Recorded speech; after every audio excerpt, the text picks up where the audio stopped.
Halo semuanya, Assalamualaikum warahmatullahi wabarakatuh. Sebelumnya perkenalkan, nama saya Purwaningrum dengan NIM 22402052 dari kelas Perbankan Syariah B. Di sini saya ingin mempresentasikan hasil materi PKN untuk memenuhi tugas kali ini, yaitu UAS. Jadi yang pertama adalah kewarganegaraan. Jadi warga negara adalah warga suatu negara. Dalam pasal 26 Undang-Undang menegaskan bahwa yang menjadi warga negara bangsa Indonesia asli dan orang-orang bangsa lain yang disahkan dengan undang-undang sebagai warga negara, yang diatur dalam pasal 4 Undang-Undang Nomor 12 Tahun 2006 tentang kewarganegaraan Indonesia, menegaskan kewarganegaraan adalah segala hal ihwal yang berhubungan dengan warga negara. Dalam undang-undang sebelumnya pun, peraturan penutup Undang-Undang Nomor 62 yang menegaskan kewarganegaraan adalah segala jenis hubungan dalam suatu negara yang mengakibatkan adanya kewajiban negara untuk melindungi orang-orang yang telah memenuhi syarat sebagai warga negara. Jadi kesimpulannya adalah jika warga negaraan merupakan hal penting yang harus diketahui oleh setiap warga negara. Ini dikarenakan bahwa dengan pemahaman kewarganegaraan yang baik, maka kehidupan berbangsa dan bernegara akan menjadi tentram dan jelas. Dan kita sebagai warga negara pun bertanggung jawab terhadap masyarakat, bangsa, dan negara, yang hendaknya kita berusaha untuk meningkatkan pengamalan prinsip serta nilai-nilai luhur bangsa, yang terutama memahami manusia yang pada dasarnya memiliki harkat dan martabat yang sama dengan makhluk ciptaan Tuhan, agar tercipta suatu keadilan dalam kehidupan bernegara. Materi selanjutnya ada demokrasi dan macam-macam sistem pemilu. Demokrasi sendiri adalah bentuk pemerintahan yang keputusan penting, baik secara langsung atau tidak langsung, yang didasarkan pada kesepakatan mayoritas yang diberikan secara bebas dari diri masyarakat dewasa. Demokrasi sendiri adalah bentuk pemerintahan yang dimana semua warga negaranya memiliki hak yang sama untuk pengambilan keputusan yang dapat mengubah hidup mereka. Jadi demokrasi sendiri mencakup kondisi sosial, ekonomi, adat, dan budaya yang memungkinkan adanya praktik kebebasan politik secara bebas dan setara. Demokrasi juga merupakan seperangkat gagasan dan prinsip tentang kebebasan beserta praktik dan prosedurnya. Demokrasi mengandung makna penghargaan terhadap harkat dan martabat manusia. Landasan demokrasi mencakup kebebasan berkumpul, kebebasan berserikat, dan kebebasan berbicara, inklusivitas, dan kebebasan politik, kewarganegaraan, persetujuan dari yang terperintah, hak suara, kebebasan dari perampasan pemerintah yang tidak beralasan atas hak untuk hidup, kebebasan, dan kaum minoritas. Materi selanjutnya yaitu otonomi daerah. Jadi menurut KBBI atau Kamus Besar Bahasa Indonesia, otonomi adalah hak, wewenang, dan kewajiban daerah untuk mengatur dan mengurus rumah tangganya sendiri sesuai dengan peraturan perundang-undangan yang berlaku. Dengan penerapan asas otonomi, terbuka kesempatan yang seluas-luasnya bagi daerah untuk mengaktualisasikan segala potensi terbaiknya secara optimal. Jadi tujuan utama penyelenggaraan otonomi daerah adalah untuk meningkatkan pelayanan publik dan memajukan perekonomian daerah. Jadi terdapat prinsip-prinsip otonomi daerah adalah yang pertama yaitu prinsip otonomi luas, bahwa yang dimaksud otonomi luas tersebut adalah kepala daerah diberikan tugas, wewenang, hak, dan kewajiban untuk menangani urusan pemerintahan yang tidak ditangani oleh pemerintahan pusat. Gitu. Dan selanjutnya ada prinsip otonomi nyata. Ini maksudnya adalah suatu tugas, wewenang, dan kewajiban untuk menangani urusan pemerintah yang senyatanya telah ada dan berpotensi untuk tumbuh dan berkembang sesuai dengan potensi dan karakteristik daerah masing-masing. Dan yang terakhir yaitu ada prinsip otonomi yang bertanggung jawab, yaitu dalam penyelenggaraannya harus benar-benar sejalan dengan tujuan pemberian otonomi yang pada dasarnya untuk memberdayakan daerah termasuk meningkatkan kesejahteraan rakyat. Prinsip otonomi yang bertanggung jawab berarti bahwa pemberian otonom daerah benar-benar sesuai dengan tujuannya. Baik, yang selanjutnya adalah materi hak asasi manusia atau bisa disebut dengan HAM. Jadi syarat untuk memiliki HAM yaitu manusia.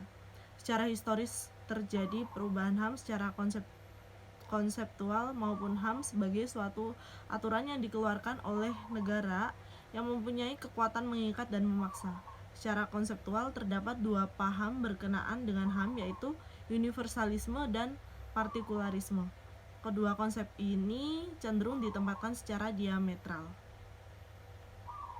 Pemerintahan yang demokratis harus menempatkan perlindungan HAM sebagai salah satu tujuan penting yang tidak dapat diabaikan. Negara yang demokratis selalu menempatkan perlindungan, penegakan, dan pengembangan HAM dalam berbagai tindakan. HAM ialah seperangkat hak yang melekat pada hakikat dan keberadaan setiap manusia, setiap makhluk Tuhan Yang Maha Esa, dan merupakan anugerahnya yang paling wajib dihormati, dijunjung tinggi, dan dilindungi negara, hukum, pemerintah, dan setiap orang demi kehormatan serta perlindungan harkat dan martabat manusia.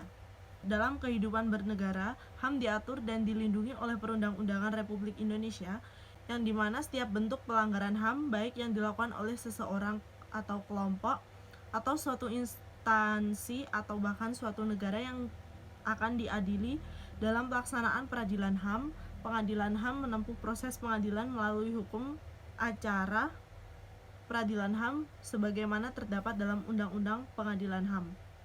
Hak asasi manusia adalah hak yang melekat pada diri manusia yang bersifat kodrati dan fundamental sebagai anugerah dari Tuhan yang harus dihormati, dijaga, dan dilindungi oleh setiap individu.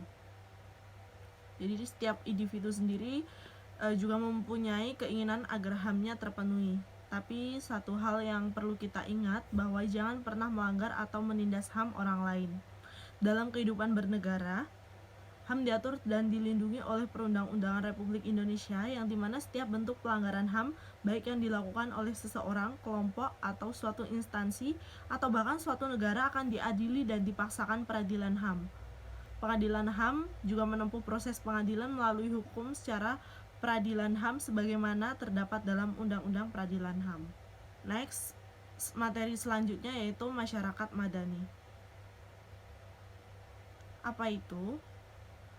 Istilah masyarakat madani semakin marak di akhir-akhir ini yang dengan seiring bergulirnya proses reformasi di Indonesia.